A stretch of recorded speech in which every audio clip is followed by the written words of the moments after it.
Το όνομά σου? Σοφία. Πες μου το πιο ακραίο πράγμα που έχεις κάνει για αγόρι. Ήταν ένας αστυνομικός και τον είχα γνωρίσει σε ένα φεστιβάλ. Αστυνομικός? Πόσο ήταν? 25. Ναι. Δεν είχα προλάβει να πάρω το ένσωτο ή κάτι.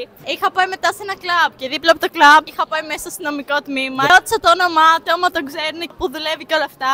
Τελικά δεν το ξέρανε και μετά την άλλη μέρα που ήμουν εδώ στην Ερμού ξαναρώτησα αστυνομικό. Ούτε αυτοί δεν τον ήξεραν, αλλά τελικά τον βρήκα τυχαία από μια κοπέλα που ήταν από εκεί που ήταν και αυτός τέλος πάντων και τον βρήκα.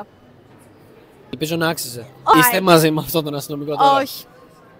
Άρα δεν άξιζε και τόσο.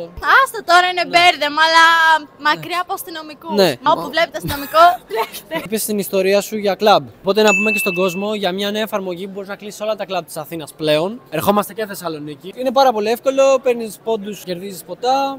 Την έχεις την εφαρμογή, έτσι? Την έχω κλείσει κιόλας 3 φορές. Για πες μας την εμπειρία σου. Είναι πολύ καλή, διευκολύνεστε full και μπορείτε να κλείσετε σε όποιο κλαμπ θέλετε, μαγαζί γενικά της Αθήνας νυχτερινό. Να την κατεβάσετε όλοι. Οπότε κατεβάστε τη για μια τέλεια εμπειρία. Ευχαριστώ πολύ. Και εγώ.